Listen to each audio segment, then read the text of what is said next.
Okay, this is VOA1, The Hits. Welcome to Learning English, a daily 30-minute program from the Voice of America. I'm Dan Friedell. And I'm Caty Weaver. This program is aimed at English learners. So we speak slowly, and we use words and phrases especially written for people learning English.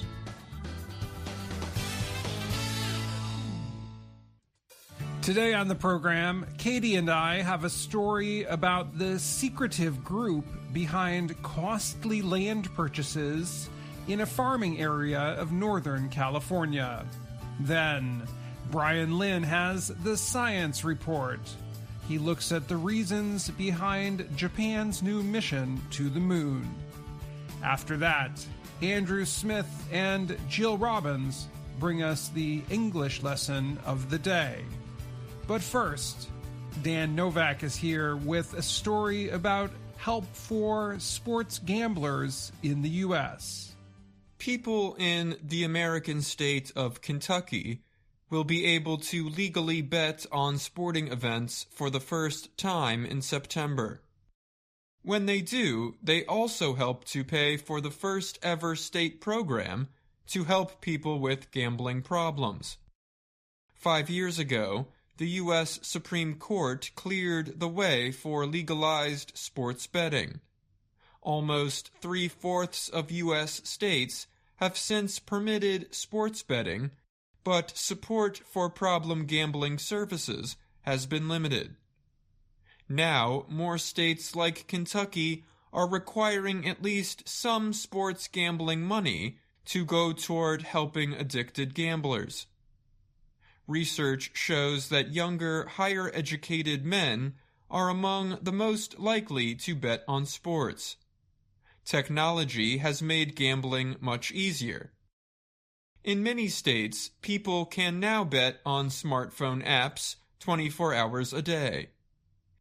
For the last 5 years, legal sports betting brought in $3 billion in taxes for local and state governments. However, the states spent little on problem gambling services.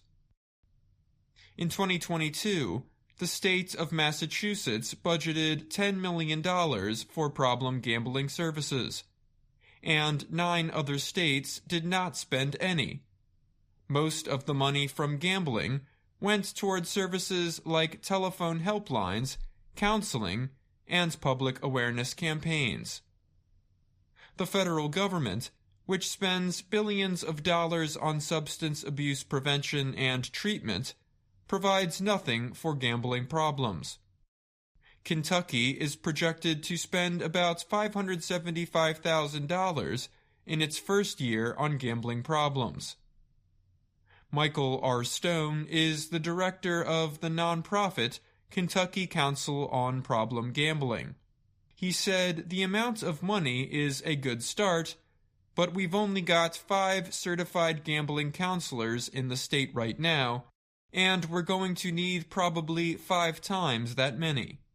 As of a year ago, 15 states and the District of Columbia had laws requiring some of the money from sports betting to go toward problem gambling services, but another 15 states did not.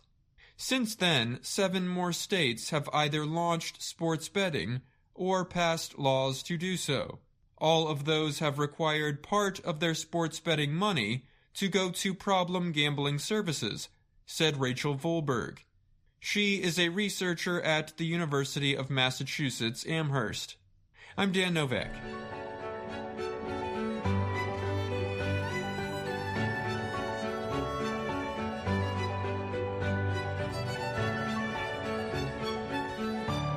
A group of technology investors recently released its plans to create a new green city between San Francisco and Sacramento in California.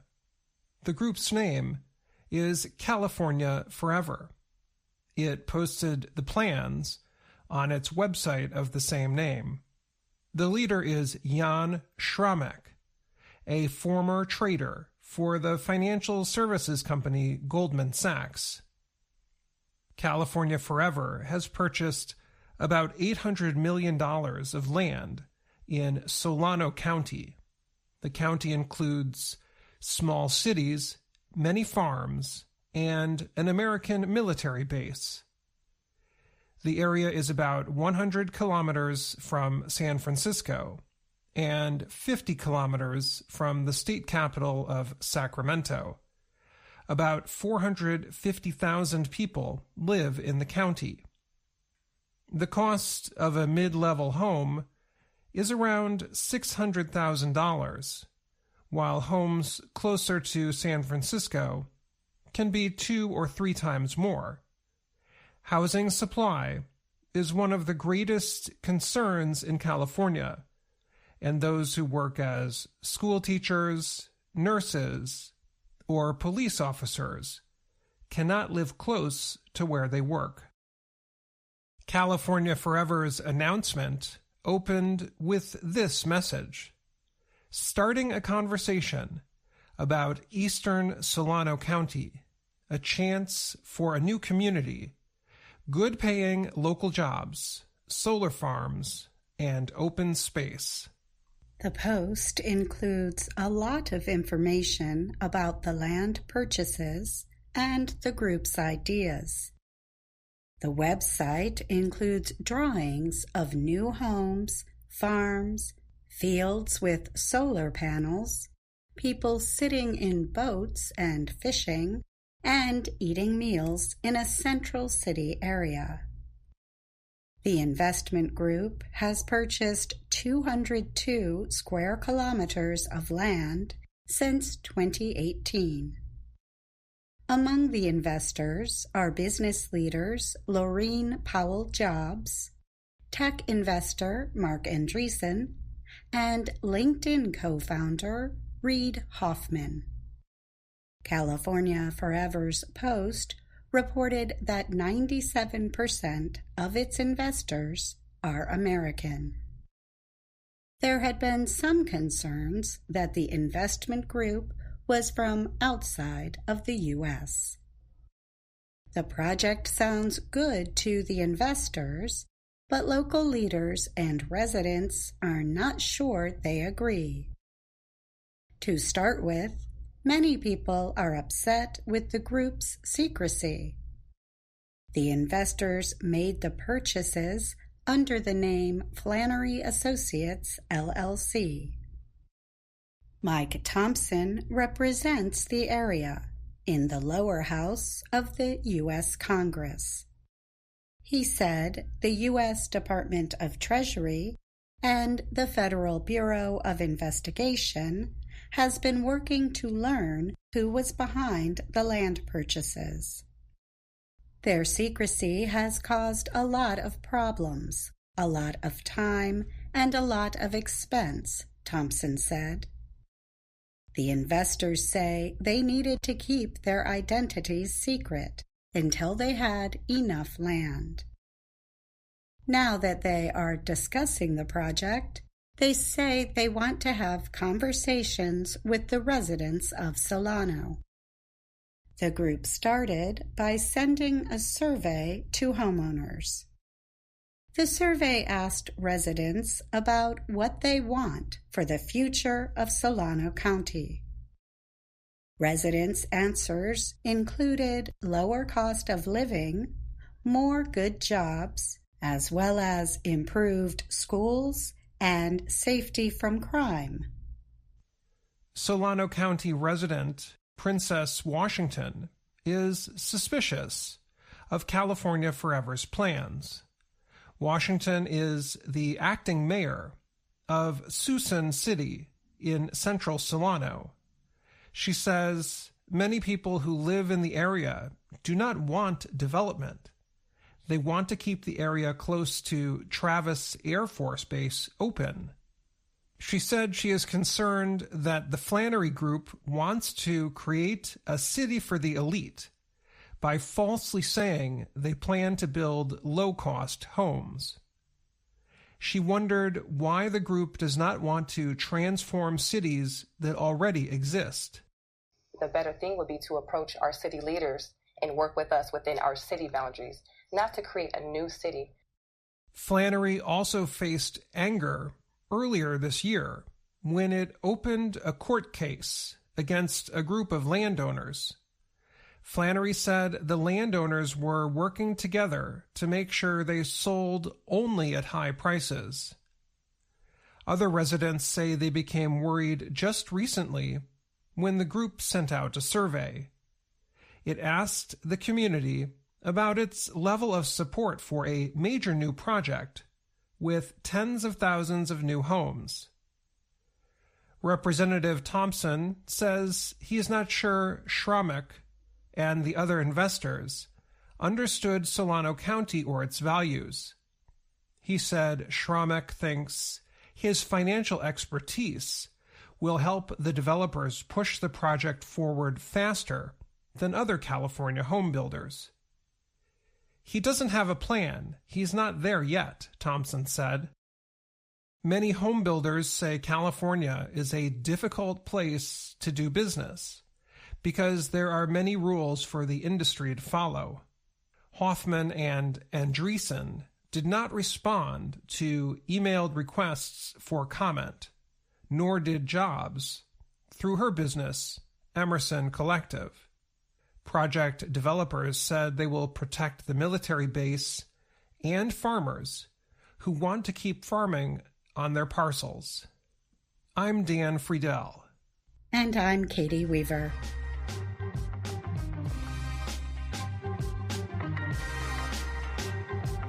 Last week, Japan's space agency launched a rocket carrying a spacecraft designed to explore the moon. The lunar lander is known as the Smart Lander for Investigating the Moon, or SLIM. It aims to touch down on the moon's surface early next year. If successful, it would make Japan the fifth nation to land a spacecraft on the moon. So far, only the United States, Russia, China, and India have successfully landed spacecraft on the moon. India's landing happened last month. India's landing came days after Russia failed in its attempt to return to the moon for the first time in nearly 50 years. In April, a private Japanese space exploration company announced its space vehicle crashed while trying to land on the moon. If that landing had been successful, it would have marked the first time a private business landed on the moon. In the latest launch, an H-2A rocket lifted off on September 7th from Tanegashima Space Center in southwestern Japan, the country's JAXA space agency said. Hours after the launch, JAXA said it was receiving signals from the SLIM spacecraft suggesting it was operating normally. It is expected to start the lunar landing process by February, the Reuters news agency reported. Japanese space officials have said SLIM aims to land within 100 meters of its target area on the moon's surface. The purpose or mission of the lander is to test the possibility that spacecraft can land on very specific targets. JAXA President Hiroshi Yamakawa told a news conference the mission aims to prove that in the future, spacecraft will be able to land where we want, rather than only landing where we can. SLIM is set to touch down in an area called Mare Nectaris on the southeastern half of the moon. The area contains plains of solidified lava and appears as a dark area from Earth. After landing, Slim will seek to examine the mineral-rich rocks to search for clues about the moon's development. The spacecraft is not carrying a lunar explorer. Slim is a small lander. It weighs a little more than 700 kilograms. JAXA plans to use additional light spacecraft in the future to reduce launch costs and permit more missions. The spacecraft uses a chemical propulsion system and is equipped with very small electronic devices to control the lander. Slim's overall development cost about $102 million. The rocket that launched Slim also carried the X-ray imaging and spectroscopy mission, or XRISM satellite. This part of the mission is a joint project of JAXA, the American Space Agency, NASA, and the European Space Agency. The lander successfully separated from the rocket about 45 minutes after the launch. Ground stations in Hawaii and Japan received signals from XRISM soon after the launch. This confirmed the satellite's solar equipment had successfully deployed, JAXA said. The XRISM satellite is designed to take images in many wavelengths of X-rays and to study the chemicals that exist in matter at high temperatures. It can gather information on the speed and makeup of what lies between galaxies. This can help scientists better understand how stars and galaxies developed. The satellite is equipped to look at X-rays of different wavelengths or spectra, even ones at very high energy levels. JAXA is also planning a joint lunar mission with the Indian Space Research Organization sometime after 2025. This will involve Japan's H-3 rocket carrying India's next lunar lander into space. And Japan also aims to send an astronaut to the moon's surface in the latter half of the 2020s as part of NASA's Artemis program. I'm Bryan Lynn.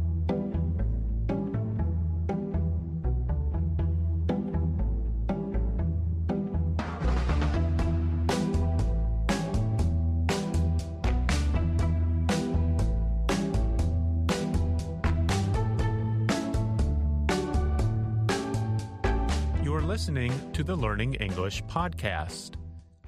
Welcome to the part of the show where we help you do more with our series, Let's Learn English. The series shows Anna Mateo in her work and life in Washington, D.C. Today, we're going to start by listening to a few little words and sounds Americans typically use at the beginning of sentences. That's right. Which one should we do first? How about... Let's do that. You just said it. Oh, yeah, I did. And we can hear it in Lesson 8 of the Let's Learn English series. Anna goes to the recording studio in her workplace to apologize to her coworker, Jonathan. See if you can hear Jonathan say that little word, Hi, Jonathan. Are you busy? Yes, I'm busy. When the studio light is on, I am recording my evening show. Right. Sorry about yesterday. No worries. May I see the studio? Maybe another time. Right now, I am busy. Sure. Okay. Bye. Bye.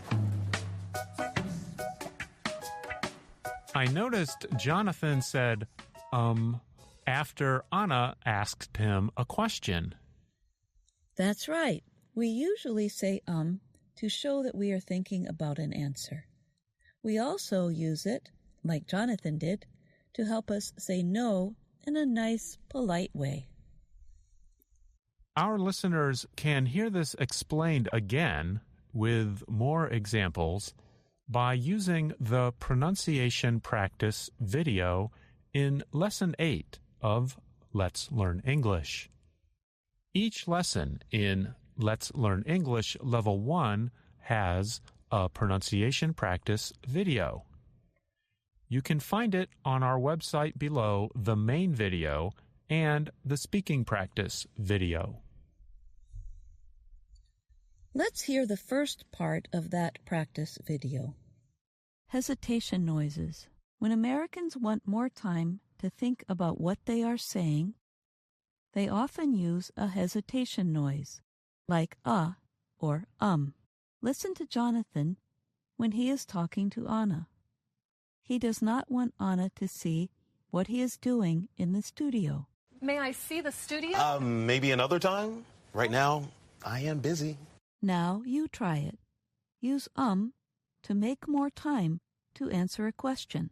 What is 1012 and 536?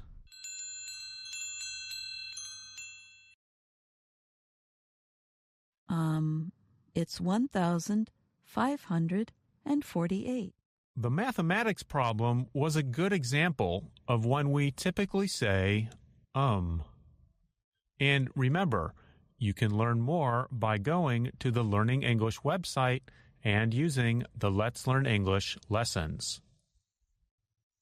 That's right. I'm Jill Robbins, and you're listening to the Learning English podcast.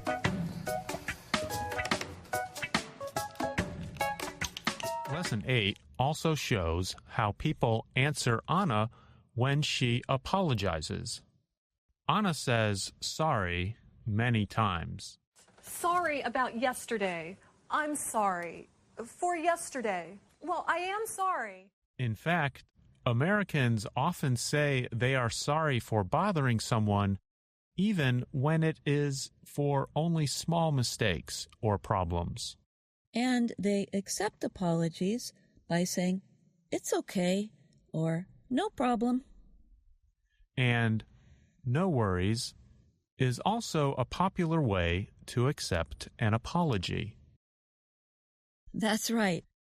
It is an expression we often think of in connection with Australian speakers of English. You might hear a movie character called Crocodile Dundee say, "No worries, mate." We also use "no worries" in emails to show that we do not want the other person to worry. Let's hear Anna apologize again, this time to both Jonathan and her coworker, Amelia. Listen for how Jonathan and Amelia answer with "no worries" and "it's okay." Hi, Jonathan. Are you busy? Yes, I'm busy. When the studio light is on, I am recording my evening show. Right. Sorry about yesterday. No worries. May I see the studio? Maybe another time. Right now, I am busy. Sure. Okay. Bye. Bye.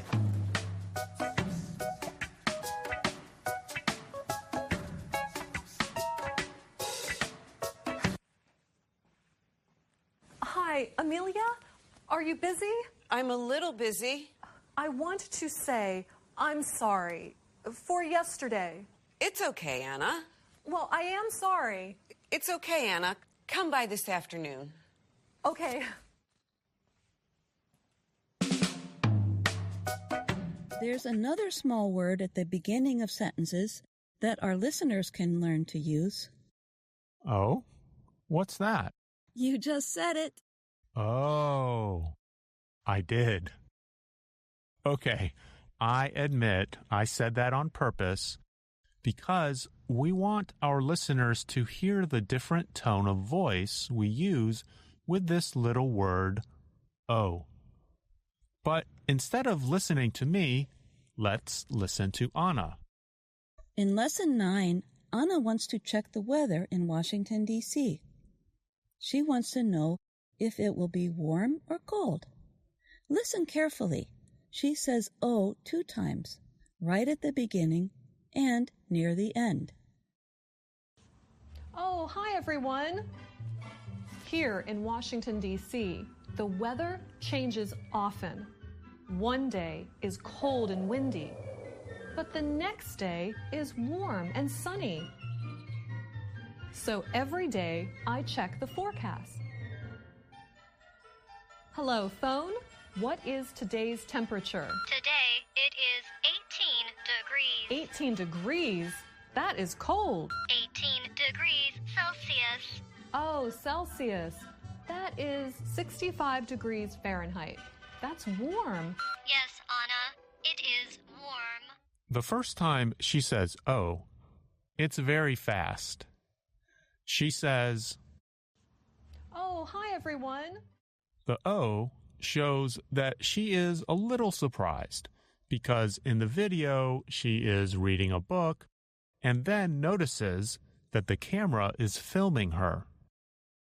The way she says "oh" also gives an informal tone to her speaking. The second time she says "oh" shows that she was wrong about the temperature.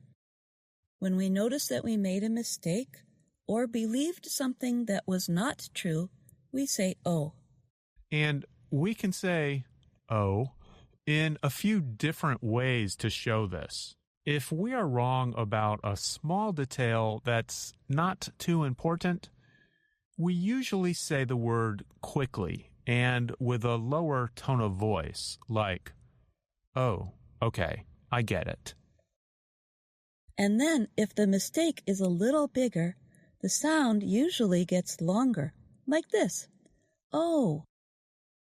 And if we make a really big mistake, we usually make it sound much longer, like this. "Oh." That's right. You're listening to the Learning English podcast. I'm Andrew Smith. And I'm Jill Robbins. Andrew, we have explained how to use "oh" when we are wrong or make a mistake. But maybe we should explain what we say when we get a big surprise. That's a good idea. Here's an example. Jill, what would you say if I told you that I got married this past weekend? You got married? Oh my gosh. Okay, I have to be honest. I did not get married. But you gave a good example. When you heard a big surprise, you said, "Oh my gosh." And gosh is spelled G-O-S-H. And many people will say, "Oh my God," to show that they are very surprised or excited. However, some people try not to say God in that way because of their religious beliefs. So they will say gosh instead. Gee, when you think about it, there are a lot of small words we say at the beginning of sentences. Yep, there sure are. And I think our listeners can understand that yep means the same thing as yes. That's right. It's just an informal way of saying yes. Well, Jill, before we go, is there anything else you'd like to tell our listeners? We forgot to tell them about the 2 little words we use to end a conversation. And what are those? Bye-bye. That's right. Bye-bye. Thanks for listening to the Learning English podcast. And see you next time. I'm Jill Robbins. And I'm Andrew Smith.